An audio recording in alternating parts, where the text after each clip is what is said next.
She hasn't even played a singles match, and she just broke the US Open. A 21-year-old who has never won a professional singles title just made the biggest tennis tournament on the planet lose control of its own ticket system. Not with a trophy, not with a Grand Slam final, with a first-round mixed doubles match that lasted 39 minutes, and that she lost.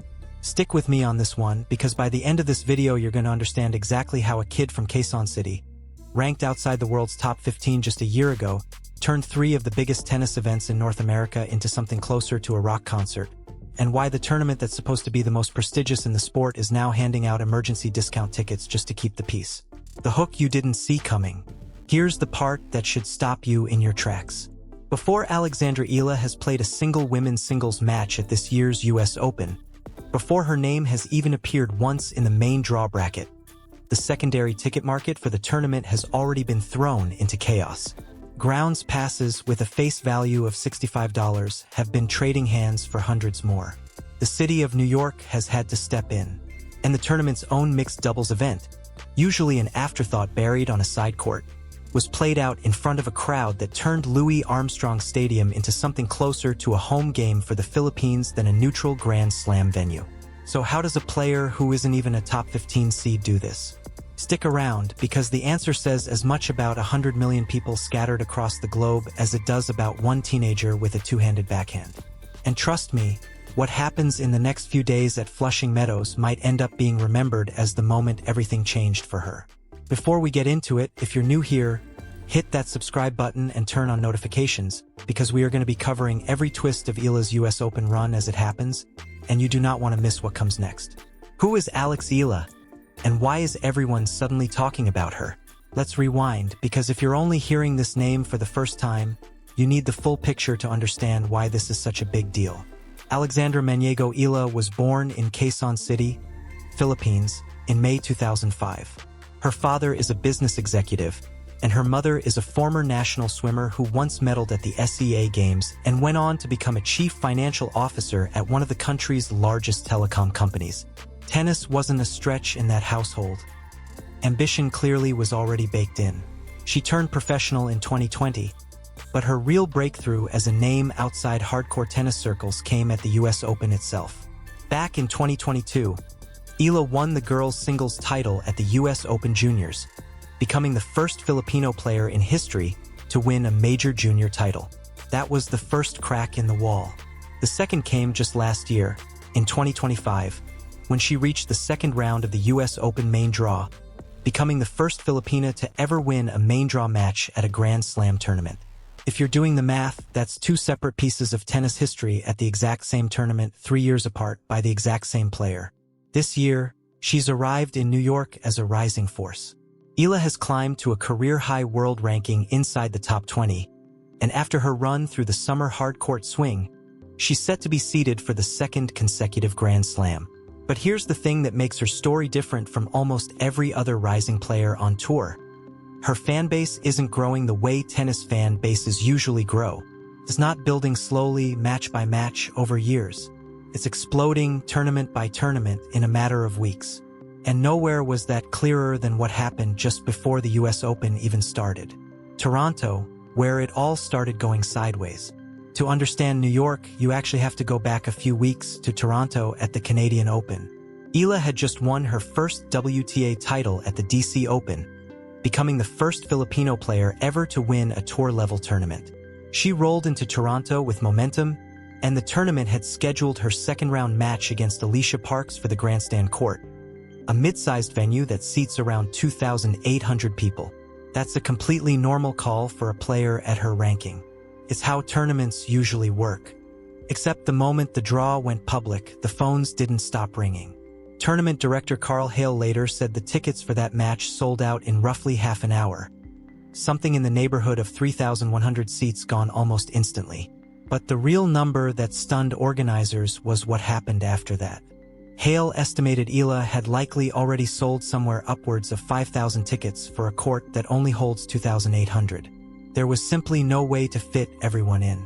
So they moved her out of the grandstand and into the 10,000-seat center court. And that sold out too. Hale would later say he had never seen a player ranked outside the top 5 have this kind of pull on an event, calling it something he simply hadn't experienced before in his time running the tournament. Toronto has one of the largest Filipino communities outside the Philippines itself, and by Eala's own account in her press conference, it numbers well over 300,000 people.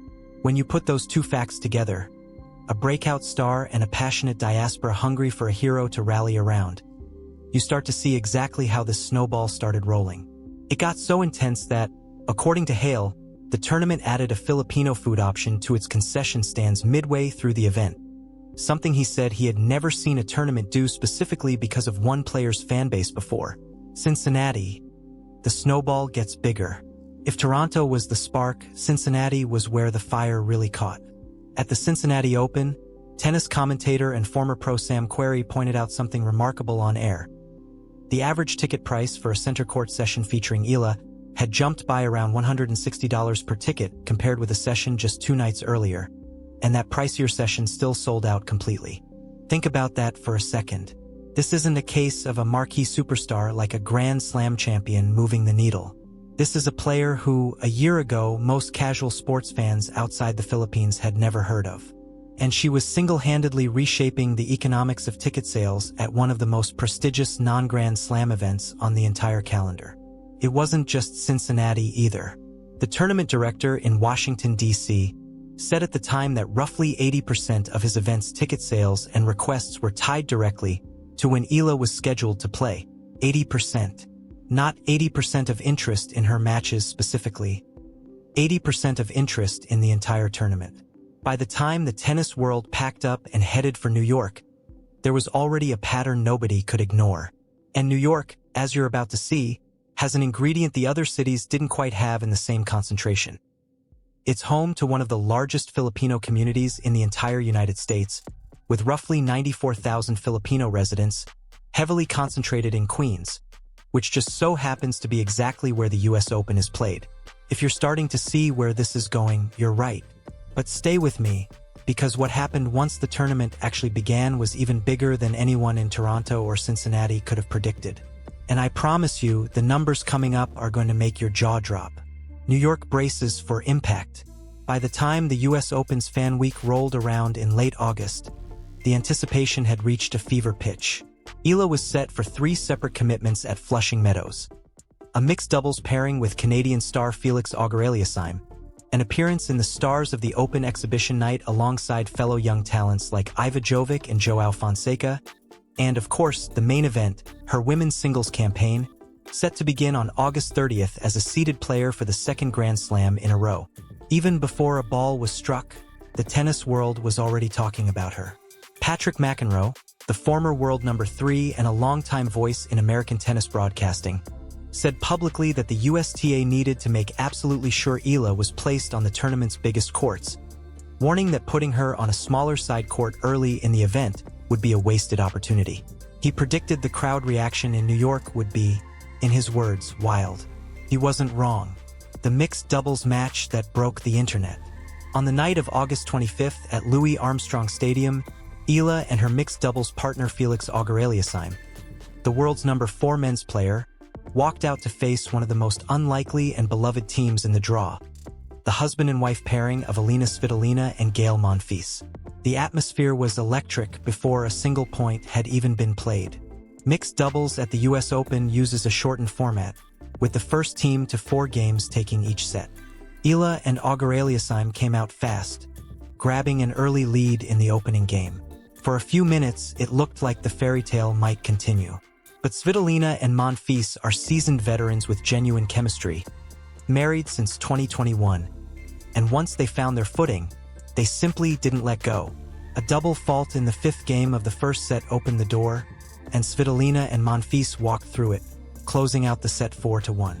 Eala and Auger-Aliassime briefly leveled the 2nd set at 1 game apiece, forcing one tense moment when Auger-Aliassime's return sailed just wide on a crucial point.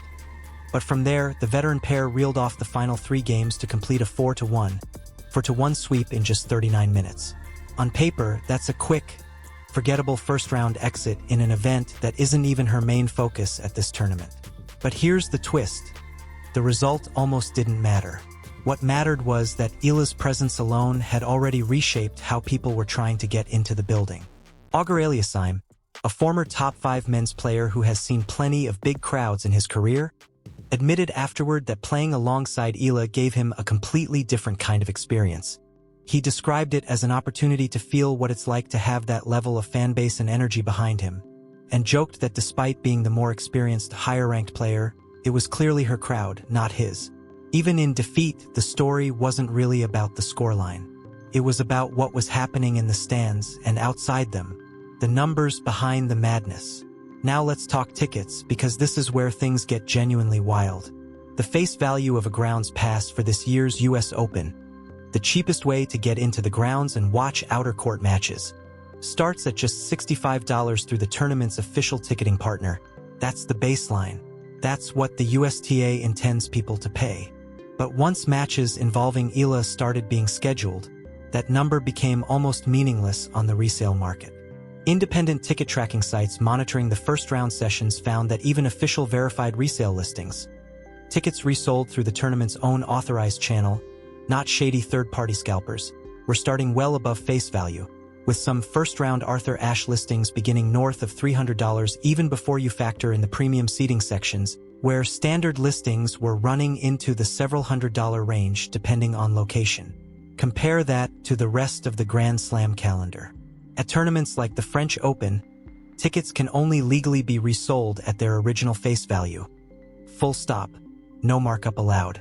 The US Open operates under a completely different system, one where the American secondary market allows tickets to be resold at whatever price the market will bear. That structural difference is a big part of why a single player's popularity can send prices soaring here in a way it simply couldn't in Paris. The demand got so intense, and so specifically tied to New York's Filipino community, that it eventually caught the attention of City Hall itself. When the mayor gets involved, this is the part of the story that genuinely elevates it from sports story to something bigger.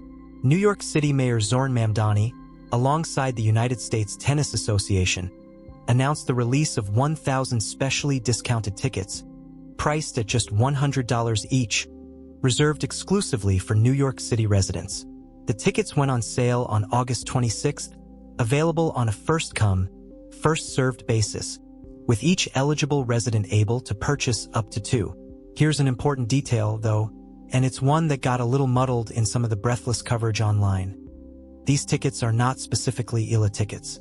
They're valid across the tournament's main draw sessions, running from the opening day on August 30th through September 8th, and they include a reserved seat inside Arthur Ashe Stadium itself, plus access to Louis Armstrong Stadium and a grounds pass covering the outer courts. Fans hoping to specifically catch Eala still need to track the official schedule once her singles match times and court assignments are confirmed. But make no mistake about why this program exists in the first place. In announcing it, Mayor Mamdani made the point plainly. If the world's best tennis players are coming to New York, New Yorkers should have a real chance to see them play. It's a rare thing. A city government stepping directly into a private sports organization's pricing structure because demand for one player got so intense that ordinary fans were being priced out of their own hometown tournament. So what happens next? Here's where it gets interesting, and here's why you genuinely need to keep watching this space over the next 2 weeks. Eala's mixed doubles run is over, but 2 more chapters of her US Open story are still to be written. First, the stars of the Open exhibition, where she'll face her close friend and fellow rising star Iva Jovic in a showcase night that's part of Fan Week, a lower stakes, higher fun event that's become a fixture for the tournament's next generation of talent. And then, the one that actually matters for her ranking and her legacy. The women's singles main draw, kicking off August 30th, where she'll be seeded for the second Grand Slam running. Remember, this is a player who made history just last year by becoming the first Filipina to win a main draw match at this exact tournament. The pressure and the opportunity to go even further this time around is enormous. And if the ticket chaos of the past 3 weeks is anything to go by, whatever court she's placed on for her opening match is about to become the hottest ticket in Flushing Meadows. Official face value be damned. Former US Open finalist Greg Rosetsky predicted on his own podcast that Eala would keep selling out crowds the way she did in Toronto, saying he believes she genuinely wants to be out there on the biggest stages. and that her hunger for that spotlight is exactly why he expects her success to keep building. So here's the real question heading into the singles draw. Can a player who has never advanced past the second round of a Grand Slam actually carry the weight of an entire diaspora's expectations, an entire tournament's ticketing headache, and her own career ambitions all at the same time? We're about to find out.